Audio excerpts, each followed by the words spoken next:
यूं तो दुनिया में बड़ी बड़ी क्रांतियां हुई हैं, लेकिन नेपाल में जो कुछ हुआ वो इतिहास अलग तरह का बना गया।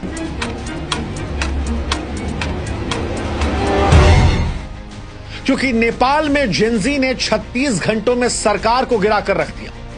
वो जो शेर है ना कि जिस ओर जवानी चलती है उस ओर जमाना चलता है, वो नेपाल में दिखाई पड़ा।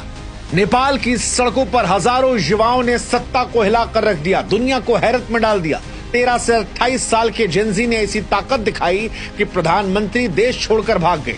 मंत्रियों के घर आग के हवाले हो गए, संसद धधक उठा, होटल जल रहे थे, नोट सड़कों पर उड़ रहे थे, सड़क पर युवाओं की भीड़ नजर आ रही थी। और यह कोई साधारण आंदोलन नहीं था, यह एक ऐसा डिजिटल तूफान था जिससे बिना किसी नेतृत्व के नेपाल के 7 प्रांतों और 77 जिलों को आग की लपटों में लपेट लिया।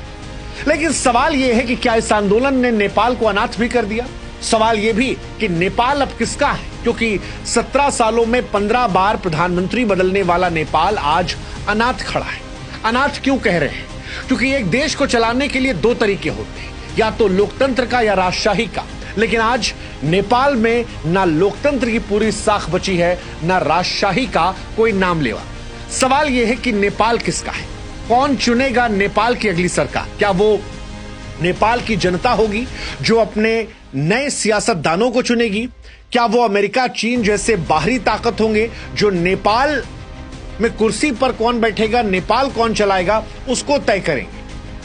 सवाल यह भी कि जिस सेना ने नेपाल की कमान को संभाला है, क्या वो पाकिस्तान की तरह अपने अंदर महत्वाकांक्षा तो नहीं पाल लेगी कि हमें ही सरकार चलानी है, क्योंकि जनता जो है वो राजनेताओं से या राजशाही से खुश नहीं है? या फिर नेपाल के वो मेयर जिनके बारे में कहा जा रहा है कि इस क्रांति को असली आवाज उन्होंने पीछे से दी, और वो मेयर जो टाइम्स मैगजीन में टॉप 100 में आए, वो नेपाल के अगले प्रधानमंत्री बन जाएंगे। नेपाल का अगला प्रधानमंत्री कौन बनेगा, इसको हम आपको बताएं उससे पहले हम आपको बताते हैं कि बीते 17 सालों में नेपाल को कैसे 15 प्रधानमंत्री बने। दरअसल नेपाल एक ऐसा देश है जो राजनीतिक तौर पर हमेशा अस्थिर नाव पर रहा।